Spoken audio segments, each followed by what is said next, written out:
Premier cas de coronavirus officiellement identifié en Côte d'Ivoire.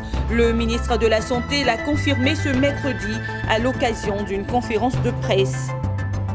Et puis 30 tonnes de poissons avariés ont été saisies par les services d'inspection et de contrôle du ministère ivoirien des ressources animales et halieutiques. Des détails tout de suite dans notre édition.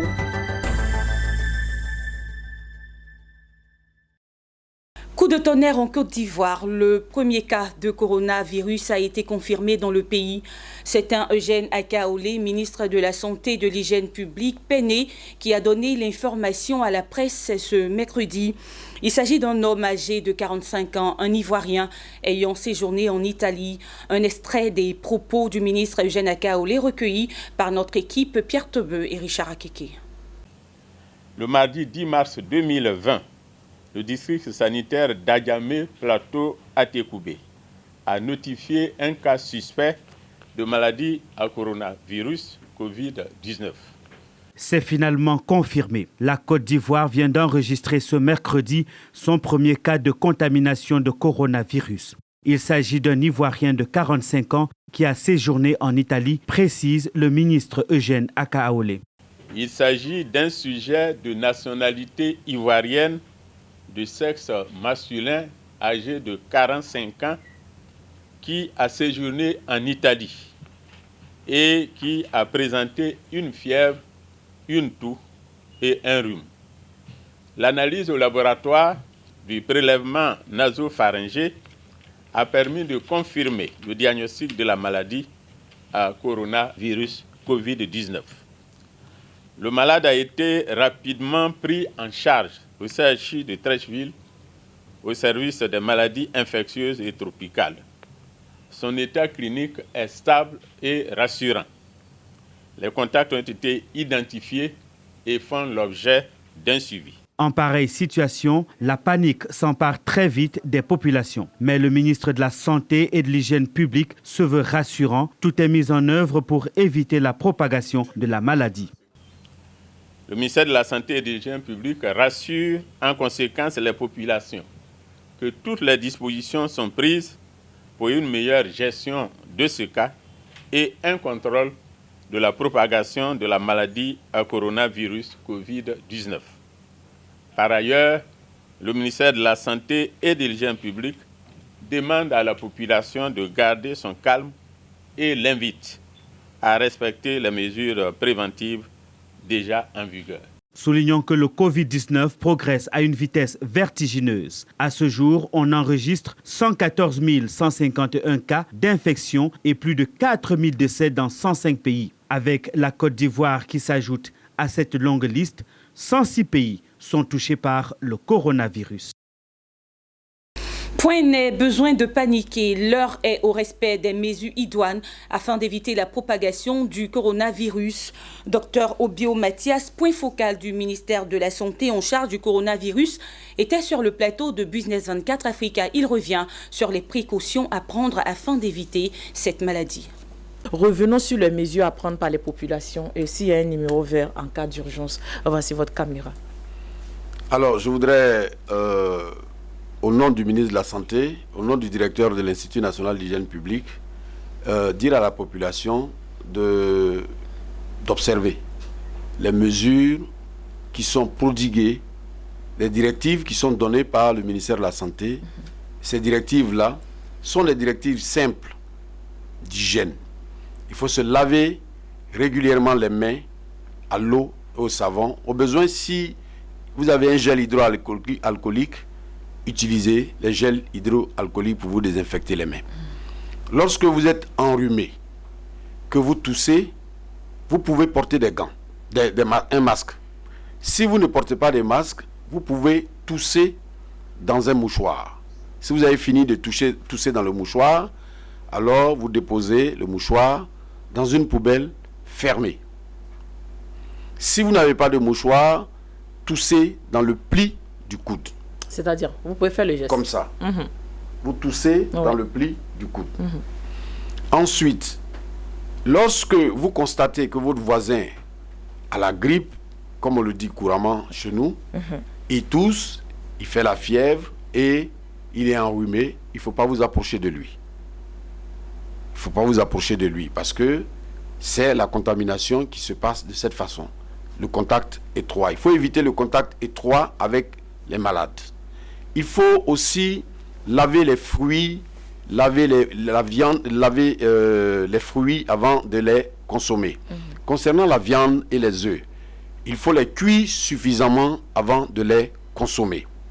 À Abidjan, un conseil des ministres spécial s'est tenu au palais présidentiel où le gouvernement de la dernière ligne droite a été confirmé. Le reportage de Corona Kofi Sekongo.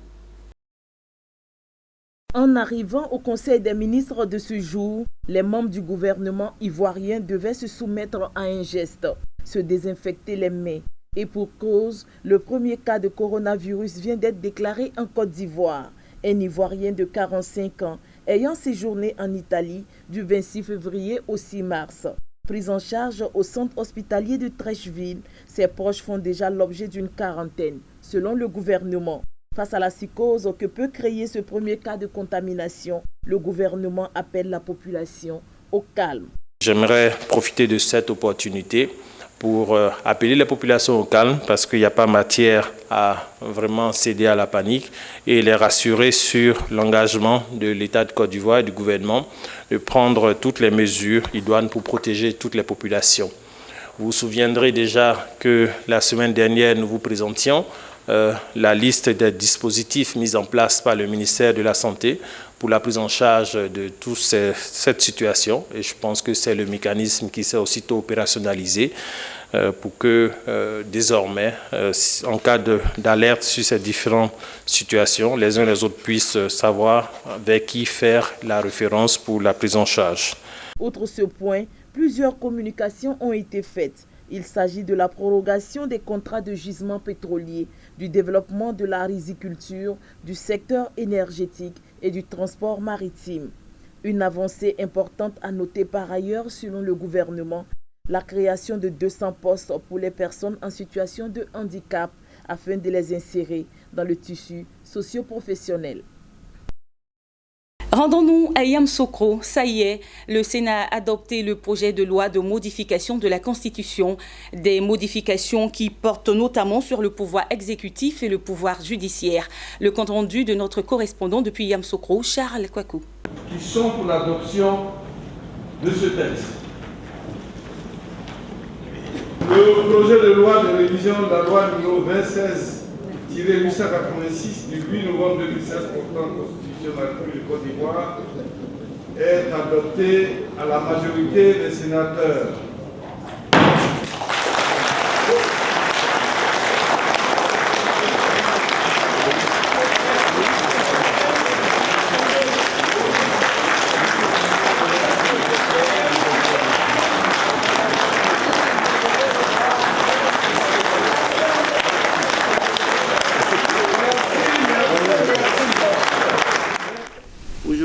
Procéder au vote. Le vote a donné les résultats suivants. 81 sénateurs ont voté pour l'adoption du projet de texte portant révision de la Constitution. 16 ont voté contre, il y a eu 0 abstention. C'est pour dire que nous sommes assidus aux travaux du Sénat. Avec 97 sénateurs présents sur 99, 2 absents non excusés. Donc, ce que les Ivoiriens doivent retenir, la Côte d'Ivoire a pris son envol à tout point de vue, surtout la paix, la stabilité politique. Et le texte que nous prenons, doit accompagner cette paix pour la consolider. Ne perdons pas de vue que ce sont nos turpitudes, nos impérities qui nous ont amenés à faire reculer notre pays. Nous avons la responsabilité de continuer à faire grandir la Côte d'Ivoire, à faire magnifier la Côte d'Ivoire partout dans le monde. C'est ce que le président Alassane Ouattara a réussi à faire en l'espace d'une décennie. Il a mis la Côte d'Ivoire sur orbite. Il faut que nous accompagnions ce projet pour que la Côte d'Ivoire continue à grandir, continue à être belle et admirée de tous et de toutes. 1400 cartons de poissons avariés saisis ce mardi 10 mars 2020 à Abidjan par les services d'inspection et de contrôle du ministère des Ressources animales et halieutiques au cours d'une opération menée conjointement avec leurs collègues de San Pedro. Estimés à 30 tonnes, ces aliments avariés seront stockés dans un entrepôt à Abidjan. Ils seront détruits et leurs auteurs poursuivis. Le reportage de Pierre Tebeu et Ismaël Doza. Sur ces images, on découvre des cartons de poissons avariés saisis par les services d'inspection et de contrôle du ministère des Ressources animales et halieutiques. Les importateurs véreux voulaient tromper la vigilance des services compétents pour introduire sur le marché ces aliments avariés. Malheur en a pris. Nos services d'information nous ont envoyé un message faisant état d'un camion avec des produits avariés. Nous avons suivi le camion depuis San Pedro où le camion a quitté jusqu'à ici dans les entrepôts de Impact. Nous avons demandé à ce qu'on ouvre le camion pour faire une inspection. Et effectivement, on s'est trouvé devant un cas de fraude de poissons avariés. Une trappe de 1400 cartons de poissons estimés à 30 tonnes d'origine douteuse en provenance de San Pedro. Toute cette cargaison transportée dans ce conteneur de 40 pieds. La date de péremption inscrite sur les emballages indique qu'elle a expiré de plusieurs mois. Face à la gravité de la situation, les sanctions ne vont pas tarder à tomber. Dans ce cas, qu'est-ce que nous faisons? Saisie automatique et destruction. Pour le moment, comme c'est quand même plus de 30 tonnes de poissons, nous avons commencé nos recherches pour savoir exactement le circuit qu'a emprunté ce produit pour arriver jusqu'à chez nous. Parce que vous savez, au niveau international, il y a toujours un circuit de fraudeurs qui peut passer par n'importe quel pays pour arriver en Côte d'Ivoire. Le ministère des Ressources animales et halieutiques rassure les populations quant à la protection du marché local ivoirien. Donc toutes les dispositions sont prises 24 heures sur 24 heures pour contrôler et par voie terrestre et par mer et par l'aéroport. Nous avons un service qui fonctionne 24 heures sur 24 heures pour s'assurer de la qualité des produits qui rentrent sur notre territoire. D'après les premiers éléments de l'enquête, la marchandise appartiendrait à une société de la place. Une autre quantité aussi importante de poissons avariés appartenant à la même société se trouverait stockée à San Pedro. En attendant, les enquêtes se poursuivent. Dans le cadre de la coopération Ivoiro-Portugal, la Chambre de commerce d'Abidjan a accueilli ce mardi une délégation d'entreprises portugaises. Issues de différents secteurs d'activité, ces entreprises ont présenté des opportunités d'affaires au bénéfice des entreprises ivoiriennes. Une rencontre conduite par l'ambassadeur de la Côte d'Ivoire au Portugal en vue de renforcer le développement économique du pays. Zeynab Dosso et Marie Usseri. Notre intérêt, c'est de donner l'opportunité aux entreprises portugaises à venir prospecter le marché ivoirien, vu que la Côte d'Ivoire est un pays avec beaucoup d'opportunités, avec une croissance de 9% à l'an. Le Portugal et la Côte d'Ivoire se donnent la main pour renforcer leur coopération bilatérale. À travers une rencontre avec les entreprises portugaises, les chefs d'entreprises ivoiriennes ont pu s'imprégner d'un savoir-faire extérieur dans divers secteurs d'activité. Ce sont entre autres le bâtiment, les technologies, les infrastructures routières, les énergies renouvelables, l'agriculture et l'industrie. Voilà, il y a plein d'opportunités. Tant pour les privés, tant pour les mairies, les collectivités et autres. Voilà. Et donc, c'est pour cela que nous sommes là. Je pense que nous allons saisir l'occasion. Aujourd'hui, nous sommes avec une délégation, une grande délégation portugaise. Et c'est une très grande opportunité pour nous de pouvoir nous frotter aussi à d'autres chefs d'entreprise. Ces présents échanges devront déboucher sur des partenariats gagnant-gagnant entre ces entreprises. Un objectif visé par l'ambassadeur de la Côte d'Ivoire au Portugal. La rencontre entre les entreprises portugaises et les entreprises ivoiriennes est une action pilotée par la Chambre de commerce et de l'industrie d'Abidjan dont l'intérêt est de faire la promotion des entreprises. Aujourd'hui, le Portugal est en train de se positionner comme un partenaire majeur de la Côte d'Ivoire. Sur le plan économique, comme je le dis, dans tous les secteurs d'activité, nous avons aujourd'hui près de 200 entreprises portugaises qui créent de l'emploi ici.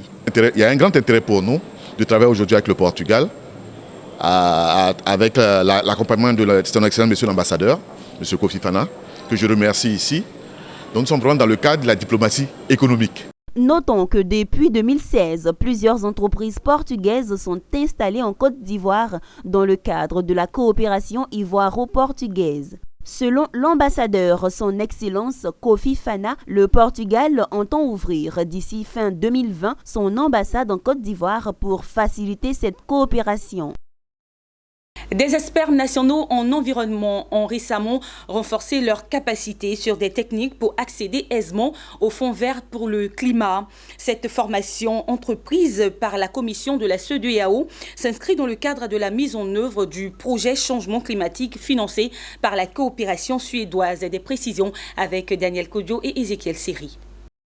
Les pays africains sont en général éprouvés par les difficultés d'accès au fonds vert pour le climat par le fait des capacités limitées au développement de leurs projets. Face à cela, la commission de la CEDEAO a engagé une série de formations des experts nationaux sur les stratégies à mettre en œuvre pour y avoir accès.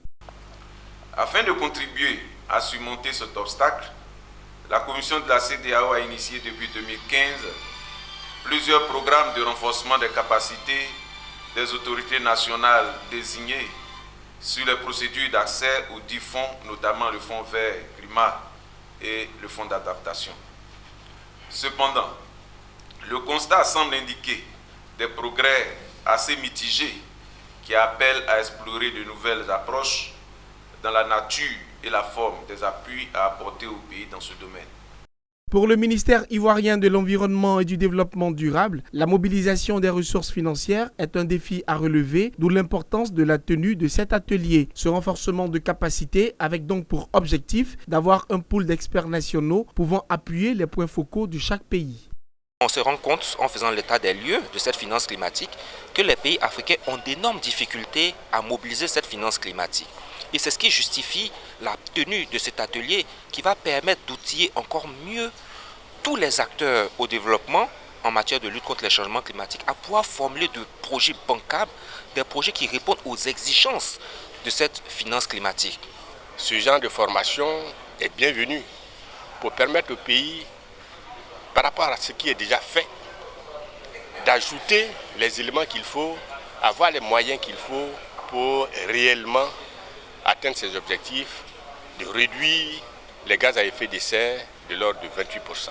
Les procédures et critères clés d'accès au fonds du climat, les techniques d'identification et de formulation de projets climat sont entre autres les points évoqués au cours de cet atelier. La formation a été donnée par des experts indépendants de haut niveau ayant une expérience dans le développement du projet climat.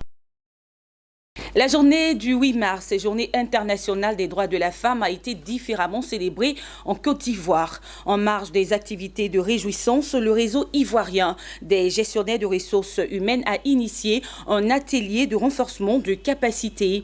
Un atelier où les femmes gestionnaires de Côte d'Ivoire ont reçu des rudiments pour asseoir leur leadership, mais surtout accroître leur bien-être. Mon désir Nascimento et Richard Akeke nous font le point. La célébration continue parce que justement tous les combats menés pour atteindre les niveaux d'égalité des droits, je précise, pas égalité des sexes mais égalité des droits pour les femmes autant que les hommes n'est pas encore acquis. Elles se sont retrouvées, les femmes gestionnaires de ressources humaines de Côte d'Ivoire, pour un atelier de renforcement de capacité. L'initiative est du réseau ivoirien des gestionnaires de ressources humaines, RIGRH. Elle vise d'une part à magnifier les femmes pour leur rôle joué dans les communautés et d'autre part leur donner des outils pouvant leur permettre de renforcer leur leadership et leur bien-être. Nous avons voulu en cette journée du 10 mars organiser un événement pour coller à l'actualité où on célèbre les droits des femmes. Donc le RIGRH a voulu dans cette dynamique organiser un atelier, une conférence à l'attention des dames dynamiques du réseau et toutes les femmes DRH ou qui font partie de la fonction du groupe pour pouvoir les magnifier, pour leur donner l'occasion de se rencontrer, pour créer du lien et ensuite partager une thématique qui nous est chère, qui parle du leadership féminin et bien-être. Dans une atmosphère détendue, les femmes se sont constituées en plusieurs groupes de réflexion. Les verts, les jaunes, les bleus et les oranges pour traiter des études de cas qui leur permettront de prendre le lead de leur vie. Il était possible d'être des femmes leaders tout en gardant nos valeurs féminines qui sont entre autres la patience, l'empathie, le fait de prendre soin des autres. Nous avons parlé du bien-être et j'ai dit aux femmes qu'il était important qu'elles puissent identifier leurs besoins et satisfaire leurs besoins sans attendre que ce soit d'autres personnes qui viennent le faire à leur place. Une ambiance de travail appréciée par les participantes à cet atelier. Je suis ravie parce que cette conférence a été présentée de la meilleure manière possible pour permettre à toutes les femmes qui étaient là de participer. Et je pense que notre coach a trouvé le moyen pour que les femmes vivent vraiment cette. Les facteurs bloquants, une fois de plus abordés au cours de cet atelier, permettront à ces femmes du RIGRH de mieux asseoir leur leadership et d'accroître leur bien-être. Fort de ces 500 experts en RH, le RIGRH, Réseau ivoirien des gestionnaires de ressources humaines, se veut le plus grand réseau de professionnels en ressources humaines en Côte d'Ivoire. Voilà, c'est la fin de notre journal. Merci de l'avoir suivi et portez-vous bien. Au revoir.